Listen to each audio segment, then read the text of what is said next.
وبه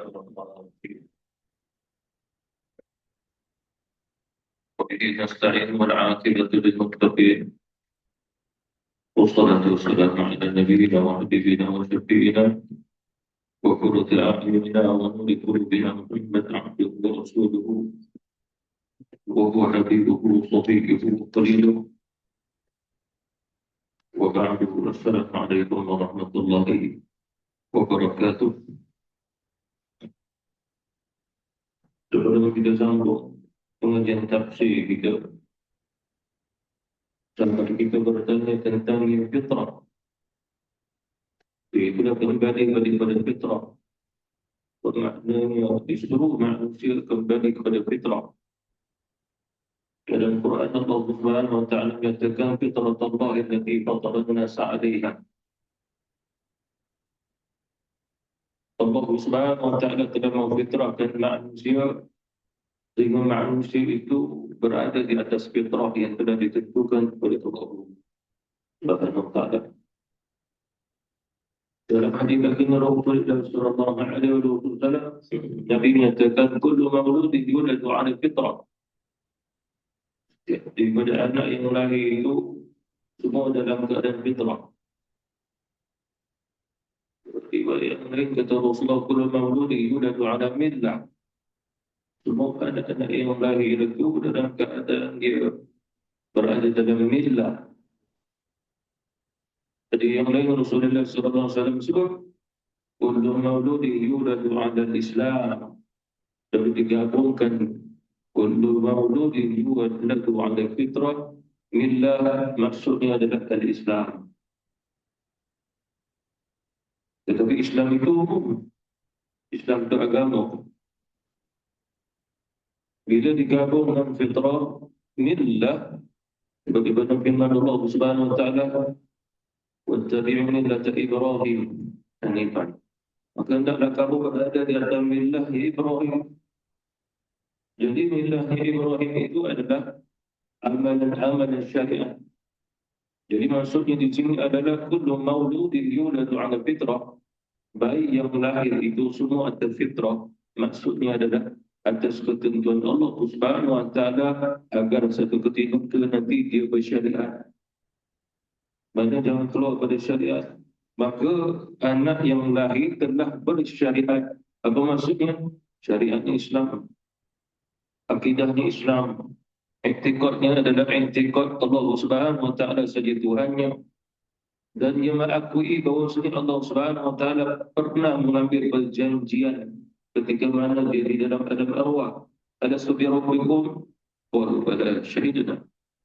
Bukankah aku saja Tuhan kamu? Lalu roh itu pun menjawab, benar ya Allah, kau saja Tuhan kami. Jadi persoalannya, adakah seluruh roh? Ya benar. Jadi menunjukkan bahawasanya di sini manusia disuruh kembali pada fitrahnya. Fitrahnya ini adalah dua. Yang pertama adalah dengan apa yang telah Allah Subhanahu wa taala tetapkan dia sebagai hamba yang perlu berada di atas fitrah tersebut.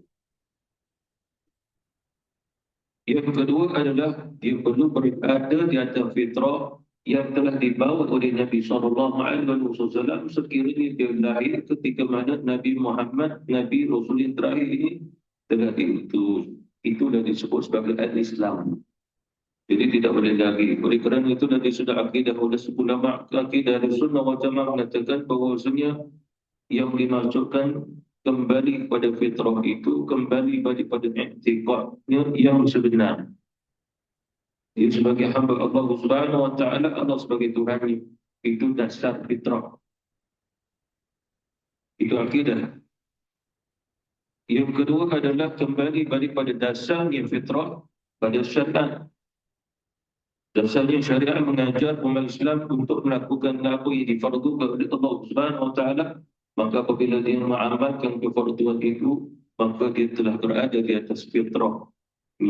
Yang berpuasa Ramadan, maka dia berada di atas fitrahnya. Yang ketiga pula, kata ulama kembali pada fitrah di sini di sudutnya batiniyah, perhaniannya.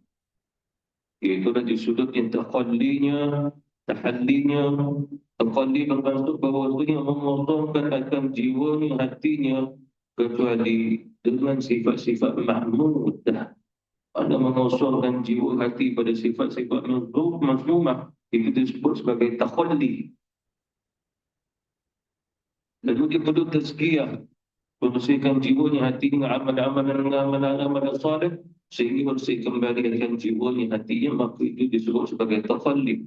Tahalli pula adalah mengetahui dirinya itu lemah, tidak ada apa, melainkan dia bergantung kepada Allah Subhanahu wa taala, dan perlu mengakui dirinya itu fakir, lemah, fakir, miskin, dan macam-macam lagi. Itu disebut sebagai tahalli. Jadi tiga bahagian inilah yang mengalikan seseorang kepada Allah Subhanahu wa taala sehingga benar-benar dia berada di atas fitrah Allah Subhanahu wa taala. Maka barang siapa yang kembali kepada fitrah, maka dia akan selamat di akhirat kelak. Itu secara ringkas. Yang kedua adalah berkaitan Allah Subhanahu wa taala perintah kita berdoa, sedangkan segala-galanya itu telah ditakdir oleh Allah Subhanahu wa taala. Bahkan kita nak makan pun kita berdoa, kita nak rezeki pun kita berdoa, sedangkan tentang rezeki Allah telah tetapkan. Kita makan pun Allah Subhanahu wa taala telah tetapkan rezeki untuk kita makan. Lalu apa perlunya kita berdoa? Baginda Rasulullah sallallahu alaihi wasallam bersabda, doa ul ibadah. Doa itu ibadah. Tapi hadis yang lain Rasulullah sallallahu alaihi wasallam menyebut doa ul ibadah, sekali lagi al ibadah doa. Dan bagaimana kita nak memahami ini? Doa ul ibadah apa maksudnya? Semua ibadah adalah doa. Semua ibadah adalah doa. Al ibadah doa, doa beribadah. Cuma satu bahagian lagi bahawasanya dipahami salah satu daripada ibadah adalah doa. Dua di sini. Semua ibadah adalah doa dan salah satu ibadah adalah doa. Digabungkan keduanya adalah semuanya menjadi ibadah. Seperti mana contoh Allah Subhanahu wa taala perintah kita solat, dan solat itu adalah doa. Itu adalah ta'arifnya as-salah. As-salah itu ad-doa ul khair, doa yang terbaik. Oleh kerana itulah apabila kita solat, dalam solat kita ada yang bacaan zikrullah, ada yang doa, maka tidak membatalkan solat itu. Seperti mana contoh pada rakaat yang terakhir, setelah kita bangun pada rukuk, maka kita nak membaca Rabbana atina fid dunya hasanah, maka hukum ini tidak membatalkan solat, maka itu amalan para sahabat. Kita solat 4 rakaat, setelah daripada surah Al-Fatihah rakaat yang 3, rakaat yang keempat, lalu kita membaca doa Rabbana atina fid dunya hasanah wa fil akhirati hasanah. Itu adalah sunnah, itu yang dilakukan oleh para sahabat kerana solat itu doa. Cuma tidak lazim kita amalkannya. Sebab apa? Kita belajar atas apa yang mudah bagi kita untuk mengamalkannya. Dalam mazhab Abu Hanifah, bahawasanya rakaat yang 3, rakaat yang keempat, mereka doa dia tidak perlu baca surah Al-Fatihah. Begitu. Kerana apa? Solat itu doa. Oleh kerana itulah ulama ditanya, kadang-kadang masjid Al-Firdaus, kadang saya yang buat, bila dah selesai kita baca Quran 30 juzuk, lalu pada malam yang ke-27 atau 28 nak baca doa khatam Al-Quran. Pada rakaat yang kedua, setelah daripada rukuk, bukan, sebelum rukuk pada rakaat yang kedua, yang baca doa saya lah. Lalu perkara ini difatwakan oleh ulama adalah sunnah. Bagi Imam Ibn Hanbal, Imam Ahmad Ibn Hanbal berfatwa adalah hadis ini adalah sunnah. Cuma atas urfiyah, tradisi masyarakat kita lazim buat atau tidak. Tapi kalau di negara Arab, bila dah khatam Quran, memang sebelum mereka rukuk, mereka akan doa khatam Al-Quran. Itu. Jadi dia kembali kepada dasar solat itu adalah ibadah, ibadah itu adalah solat, dan semuanya bernilai dengan doa. Jadi soalannya Allah Subhanahu wa taala telah tentukan buat kita atas qada dan qadarnya. Lalu mengapa kita berdoa maksud meminta? Lalu ulama kita mempunyai banyak jawapan. Cuma dasar jawapan adalah kerana Rasulullah sallallahu alaihi wasallam mengatakan doa itu ibadah, maka Allah perintah kamu beribadah. Seperti mana contoh, solat adalah ibadah, puasa adalah ibadah, maka kita tidak akan tanya lagi mengapa perlunya solat, mengapa perlunya akan puasa.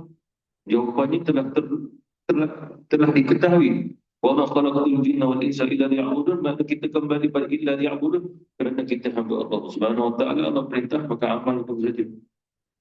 Itu bahawa nama kita ini adalah hamba. Amalkan saja. Lalu oleh kerana itu Allah Subhanahu wa taala bima walillahil asmaul husna fad'uhu biha. Bagi Allah Subhanahu wa taala ada nama-nama asmaul husna, maka kamu berdoalah dengan dari namanya. Dan ulama mengatakan apabila kamu berdoa sebenarnya Allah nak memberi kepada kamu satu ma'rifah. Dan ma'rifah ini anugerah mahbub, mahbub daripada Allah Subhanahu wa taala, mana Allah Subhanahu wa taala kurniakan tanpa melalui usaha. Jadi doa bukan usaha. Doa itulah yang menjadi satu wasilah agar kita mendapat yang kurniaan daripada Allah Subhanahu wa taala. Tetapi antara doa dengan kurniaan jauh lebih istimewa kurniaan Allah Subhanahu wa taala berbanding doa kita. Itu. Lalu kita berdoa. Bila kita berdoa menghubungkan asmaul husna Allah Subhanahu wa taala, itu adalah ma'rifah. Lalu bila kita berdoa, apa yang kita mahu? Rezeki. Maka mohon rezeki pada Allah kerana Allah Subhanahu wa taala itu Ar-Razzaq, Allah Subhanahu wa taala Ar-Razziq. Lalu mahu apa? Keampunan Allah Subhanahu wa taala Al-Ghafur, At-Tawwab, Ar-Rahim, Al-Ghaffar. Jadi maksudnya doa dengan nama-nama Allah Subhanahu wa taala, maka itu menunjukkan salah satu mengapa perlu kita berdoa. Lalu bagaimana dengan takdir tadi? Telah ditetapkan mengapa perlu kita berdoa. Sama juga jawapannya seperti mana kita membaca surah Al-Fatihah sebagai masani yang diulang-ulang baca. Iyyaka na'budu wa iyyaka nasta'in. Ini kepadamu kami sembah, kepadamu kami meminta pertolongan. Kita menyembah Allah, kita hanya mahu pertolongan kepada Allah, bergantung kepada Allah. Lalu kenapa kena minta lagi? Maka konsep doa pun itu doa lagi. Agar kita mengetahui bahawa Allah suka dengan amalan tersebut. Dari Rasulullah sallallahu alaihi wasallam, Allah sallallahu alaihi wasallam bersabda, sesungguhnya Allah Subhanahu wa taala tidak suka apabila seseorang hamba meminta tapi dia tidak mahu meminta kepada Allah Subhanahu wa taala. Allah Subhanahu wa taala itu pemilik seluruh di atas alam semesta, tetapi dia lebih meminta kepada bukan pemilik alam ini. Ya Allah Subhanahu wa taala tidak mahu begitu. Lalu oleh kerana itulah Allah Subhanahu wa taala menguji hamba-Nya agar dibuka mulut untuk berdoa. Seseorang tidak boleh mengatakan aku seorang penyabar, aku seorang yang bersyukur, ahli syukur. Belum lagi sehingga Allah Subhanahu wa taala menguji padanya, sehingga ujian itulah menyebabkan terbina dan wujudnya syukurnya dan juga sabarnya. Kalau sekiranya dia belum lagi menerima ujian, maka tidak akan wujud kesabaran tersebut. Diuji dulu, baru wujudnya kesabaran. Seperti mana contoh, saya lapar, saya dahaga. Kawan pun kata, makan, minumlah, nanti hilanglah lapar dahaga. Saya tak mau. Saya nak hilang tanpa makan dan juga minum. Dan jawab bagaimana tu? Adatnya begitu, semua setuju. Lapar dan dahaga, maka makan dan minum, insya-Allah nanti Allah Subhanahu wa taala hilangkan lapar dan dahaga dengan adatnya makan dan minum. Adat seperti mana adatnya pisau itu memotong, tajam dia. Adat padanya api itu panas. Itu adat dia. Lalu sebahagian seseorang, saya memang lapar, saya memang dahaga. Cuma boleh tak tanpa makan dan dahaga, tetapi saya boleh kenyang dan hilang dahaga dengan tanpa makan dan minum. Kita jawab, boleh mati dia itu. Mati tak makan minum dah. Tanpa makan dan juga minum. Dan yang terakhir, yang perlu kita ketahui, konsep pada doa tadi. Agar kita mengetahui bahawasanya yang perintah berdoa Allah Subhanahu wa taala, bahkan Rasulullah pernah ditanya, ya Rasulullah, segala-galanya telah ditakdir oleh Allah. Seperti mana Rasulullah berkata demikian. Tetapi mengapa kita perlu berusaha? Salah satu usaha doa. Sebab kita berdoa dan berusaha dan beramal kerana takdir kamu dah masuk ke dalam itu. Kalau sekiranya kamu dan kamu tidak mahu, maka kamu memilih sesuatu yang Allah Subhanahu Wa Taala telah pilih buat kamu. Tetapi pilihan Allah Subhanahu Wa Taala buat kamu walaupun jadi takdir, dia mu'alaq, dia tergantung kerana dia tak memaksa kamu. Kecuali takdir yang buruk, kamu doa ataupun tidak, ketetapan itu pastilah. Contoh gini, hujan tidak turun lama. Lalu kita berdoa ataupun kita solat istiqah, solat minta hujan, hujan tidak turun. Ataupun hujan turun tak berhenti. Lalu kita solat hajat, agar Allah Subhanahu Wa Taala pindahkan hujan. Bukan sebuah berhentikan hujan, pindah tempat lain. Itu cara Rasulullah sallallahu alaihi wasallam. Tetapi hujan masih turun. Jadi di sini apa? Ini bukan mu'allaf, ini adalah mubrah. Tapi doa kita dapat pahala. Kerana doa itu ibadah. Dalam tasawuf dan mengajar, jangan kamu lihat dan jangan kamu perhatikan, kamu doa dan kamu nak dapat apa. Yang perlu kamu rasai adalah hubungan sewaktu kamu meminta kepada Allah Subhanahu Wa Taala. Hubungan jiwa kamu yang meminta kepada Allah Subhanahu Wa Taala. Apa maksudnya di sini? Kerohanian kamu. Kalau sekiranya kamu memahami perkara ini, nescaya dia lebih mengasyikkan dan memberi kemanisan buat kamu berbanding daripada apa yang kamu mahu dapatkan. Jadi begini, sekiranya kamu ada hubungan yang mesra dengan Tuhan kamu, kemanisan dengan berbicara dengan dia, maka itu jauh lebih besar daripada sesuatu yang kamu dapat. Yang kamu dapat itu mungkin binasa dan hilang, tapi kemesraan kamu dengan Tuhan kamu mungkin sekali itu saja yang pernah kamu dapatkan. Jadi maksudnya apa? Oleh kerana itu dalam tasawuf mengajar bahawasanya apabila kamu berdoa, jangan kamu melihat apa yang kamu akan dapat setelah kamu doa. Tetapi sewaktu kamu berdoa itulah yang perlu kamu rasai adalah kemanisan munajat dengan Allah Subhanahu Wa Taala. Wallahu ta'ala. Kita kembali pada ayat tafsiran kita yang kelima surah Al-Hashr. Kita selesai sebelum ini sampai ayat yang keempat. Firman Allah Subhanahu wa taala, a'udzu billahi minasy syaithanir rajim. Ma qata'tum min linatin aw taraktumuha qa'imatan 'ala usuliha fa bi idznillah wa liyukhziyal fasiqin. Surah Al-Azim. Kita lihat dulu satu ayat ini.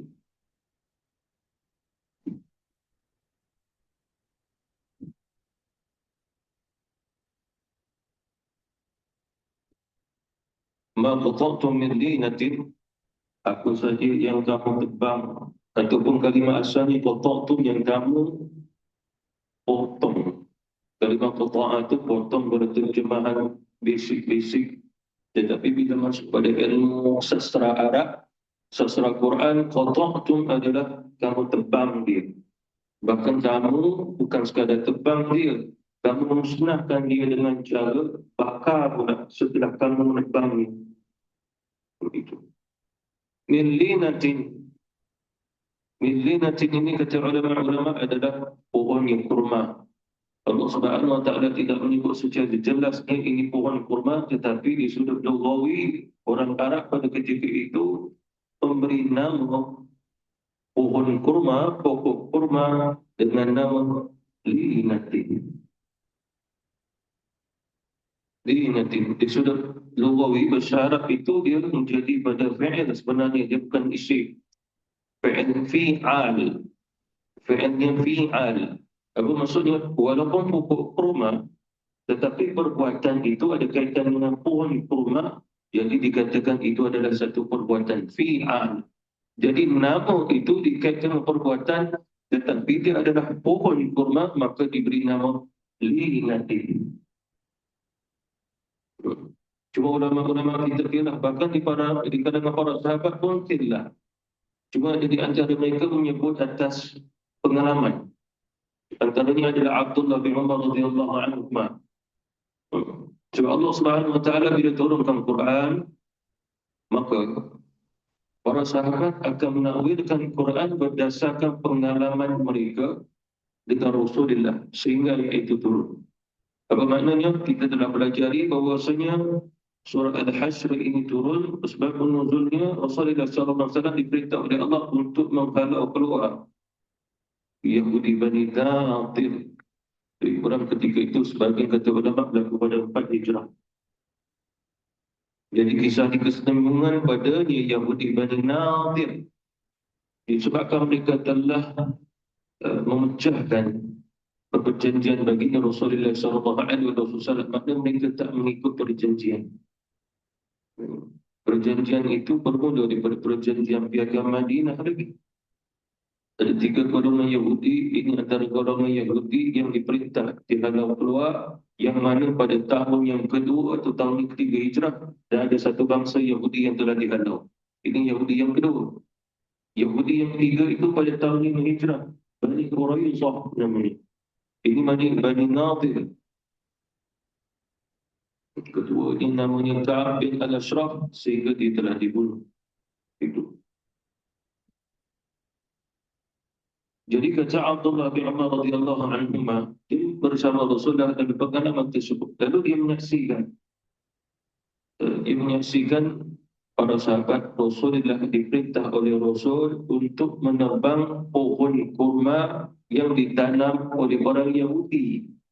Walaupun itu ada 3 pendapat. Ini kalimah linatin, adakah menunjukkan banyak pohonnya ataupun sedikit? Ataupun kalimah ini menjadi umum? Kalau menjadi umum, dia ada 2 makna.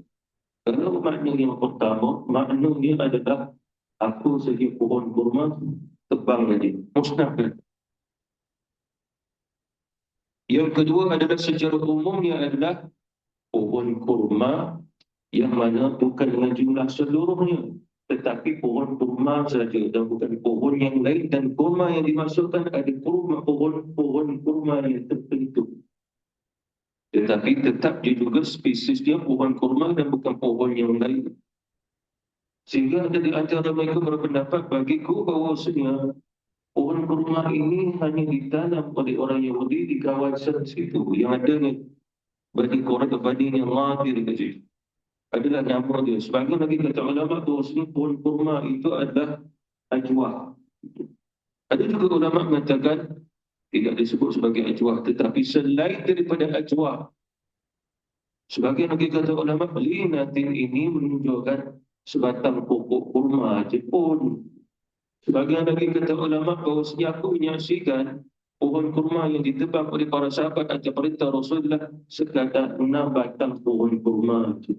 Yang ditanam Yahudi beratus-ratus pohon kurma tersebut. Ada juga kata ulama, pohon kurma yang dimaksudkan adalah pohon kurma yang memang dia tak akan tinggi. Jadi kurma yang ditanam, pohonnya rendah-rendah saja. Rendah saja. Pada pohon kurma itu tinggi, ini jenis pohonnya spesies dia yang rendah-rendah.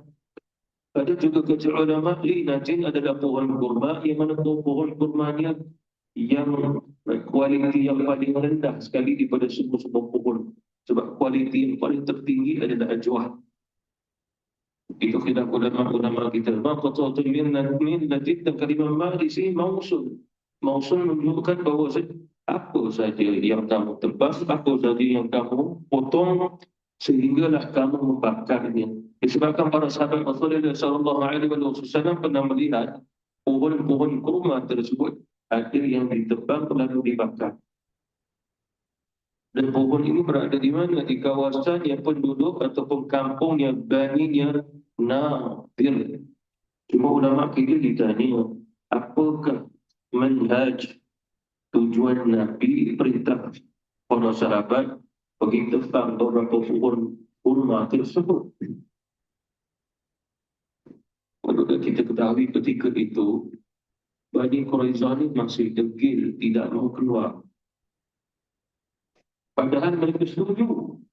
Dan Rasulullah SAW kata, baik, kami menerima apa yang kamu letakkan. Syarat kamu itu sendiri. Apa syaratnya? Orang-orang Yahudi mengatakan kami akan keluar, tapi izinkan kami nak bawa harta benda kami kalau boleh dengan satu beban ekor unta. Maksudnya bawa barang-barang dengan beban seekor unta.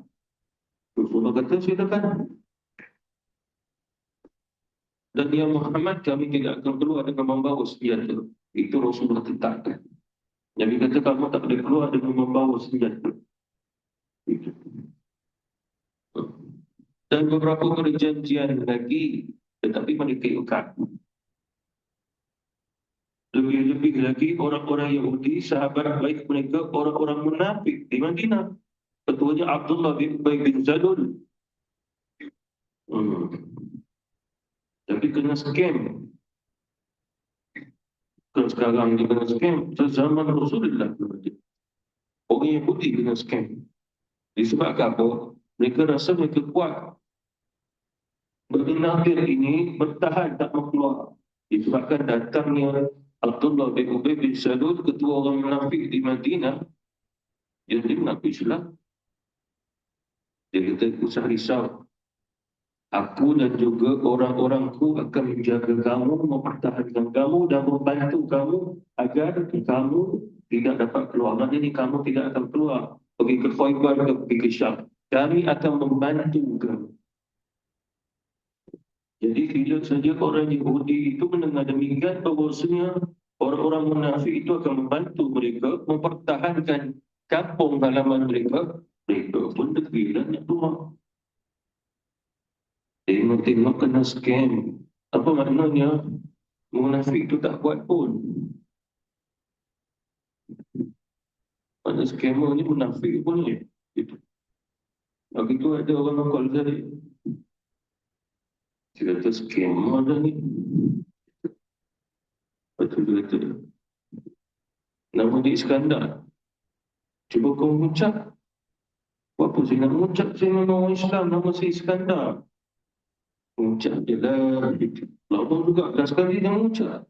Asyhadu an la ilaha illallah wa asyhadu anna Muhammadar Rasulullah. Lepas tu saya kata, Iskandar, kau ni Islam ni. Kalau Islam janganlah skema orang. Dan sekali kata, orang ajar betul. Lepas tu, dia yang tutup telefon. Itu. Apa maknanya? Kita scam dia. Tapi kita scam dia tu kalimah syahadah. Pada kurang kita balik iman balik. Itu cara saya lah. Cara tonton memang masuk duit dari kawan dia. Saya tahu. Itu.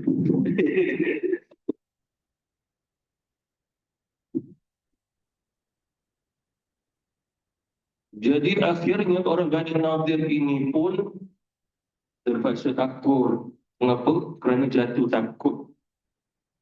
Ini kembali dilihat tujuan Rasulullah SAW. Nabi kata kepada sebagian sahabat, kamu pergi tebang pohon kurma yang betul-betul berada di bahagian hadapan kampung halaman mereka. Sebab apa? Yang lain itu tembok-tembok yang mereka buat. Para sahabat pun pergi bawa kapal, tebang sungguh, bersemangat.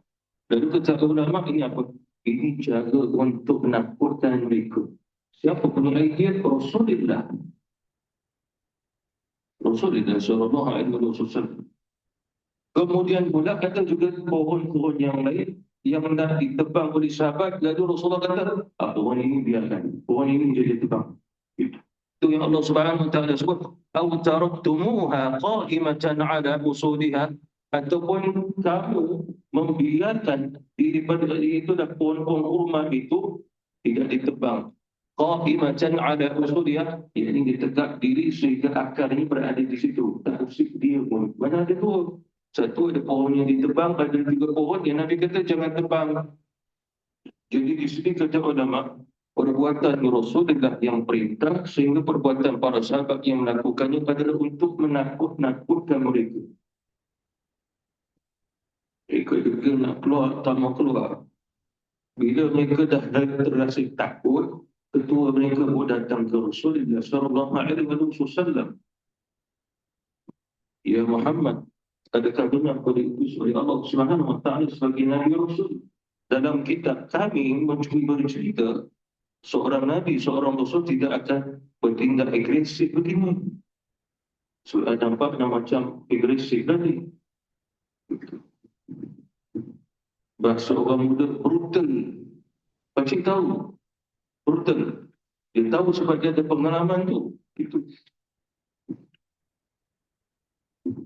Jadi, ini Yahudi yang tanya Rasulullah, ya Muhammad, betul ke kau seorang Nabi Rasul? Dan kita tadi menuliskan sekian seorang Nabi Rasul itu berlemah lembut, sekian.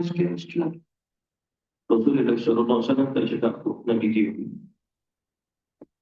Nabi diam. Waktu Nabi diam itu turun Jibril turunkan ayat ini.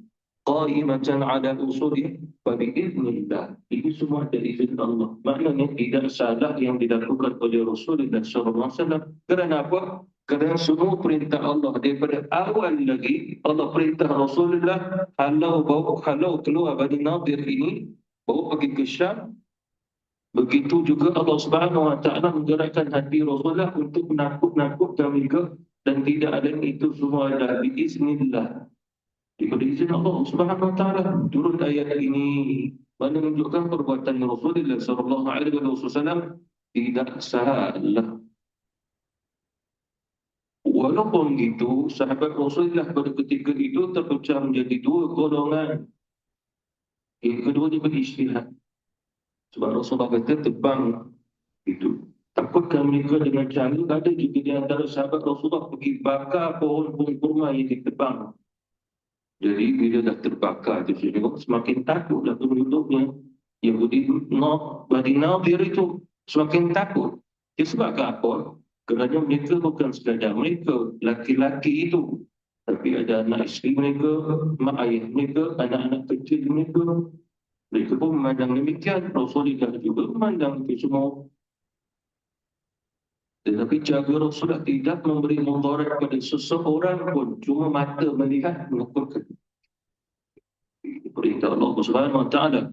Sehingga ada di antara para sahabat Rasulullah Sallallahu Alaihi Wasallam sebab perintah Nabi secara umum. Nabi kata pergi tebang yang pokok kurma. Jadi dipahami Nabi kata pohon kurma. Selagi mana nampak tebang aja. Kecuali bila Rasulullah kata cukup. Jangan tebang lagi. Biarkan yang lain. Kalau dah sahabat berhenti. Cuma sewaktu mereka pergi nak terbang itu ada di antara mereka berijtihad. Apa makna ijtihad? Bila saja melihat keadaan demikian buruk hal, ada sebagian sahabat terbang jatuh pohonnya. Kemudian dibakar pula sebagai buruk hal. Jadi ada di antara sahabat Rasulullah SAW pun terfikir. Tindakan ini macam tak apa-apa nak kena. Satu Nabi sahabat Rasulullah tindakan yang kena. Nabi kata tebang aja. Ada di antara mereka ini nak bakar. Apa-apa nak kena lah. Akhirnya dia tak bakar. Lalu sebahagian sahabat Rasulullah pun pergi bakar. Jadi dua golongan ini. Bila Allah SWT turun ayat fabi'idnillah, maka tidak salah barang siapa yang nak bakar ataupun tidak ada masalah. Kenapa? Kerana orang yang memilih tidak mahu menebang itu ada izin Allah. Orang yang memilih untuk menebang itu juga izin Allah Subhanahu Wa Taala. Kerana kalimah bi'idnillah di sudut akidah fungsinya dua.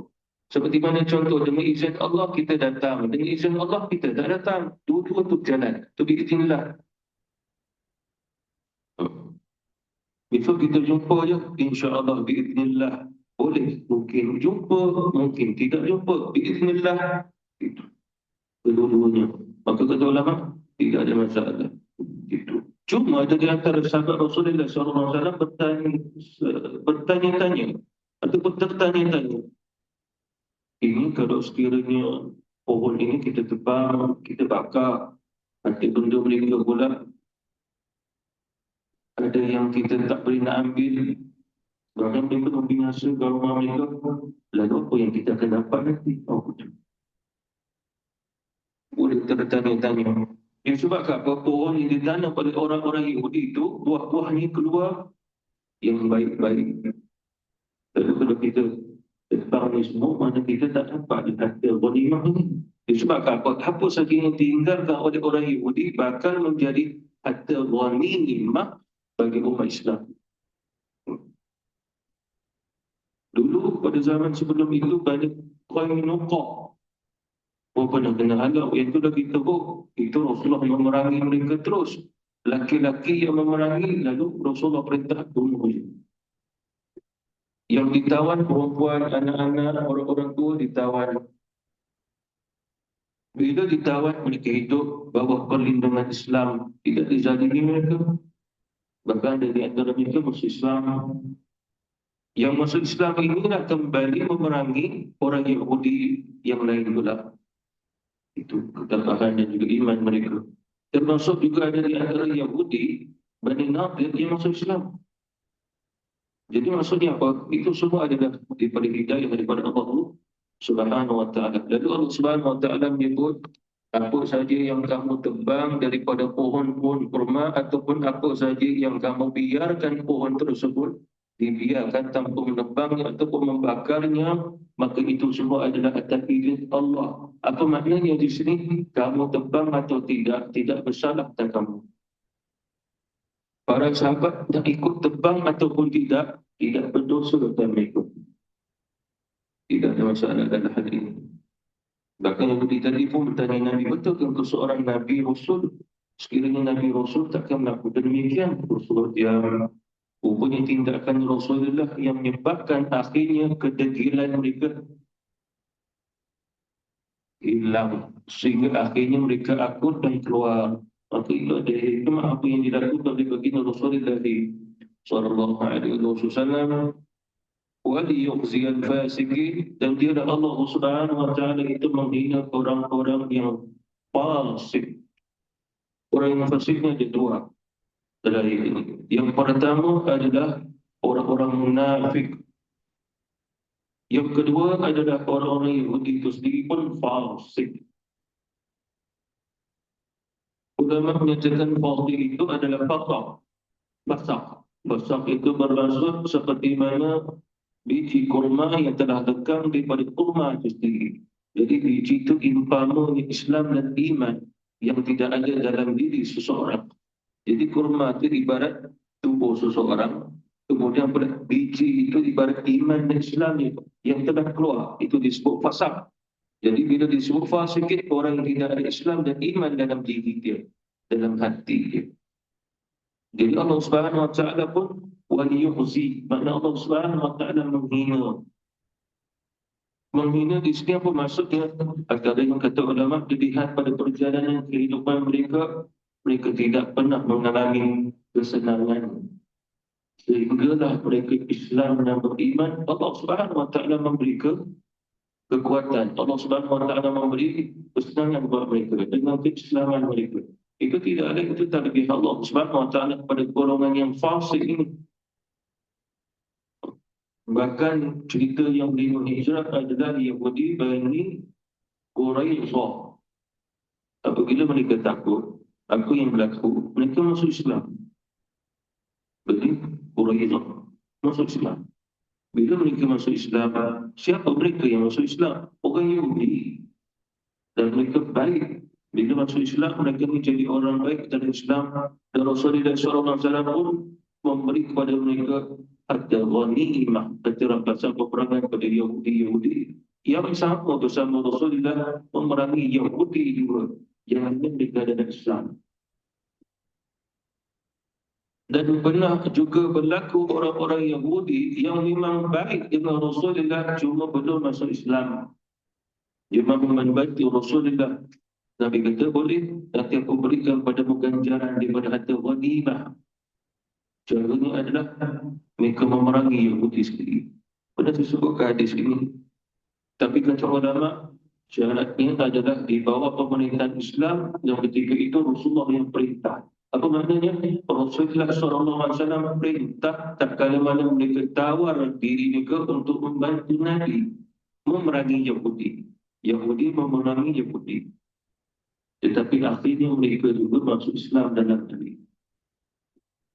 Jadi menunjukkan bahawasanya Allah Subhanahu wa ta'ala mentarbiah sebagai manusia dengan cara menghinanya di atas dunia. Tetapi menghina di sini ada sebagian di antara mereka yang Allah Subhanahu wa ta'ala angkat mereka dengan iman dan juga Islam.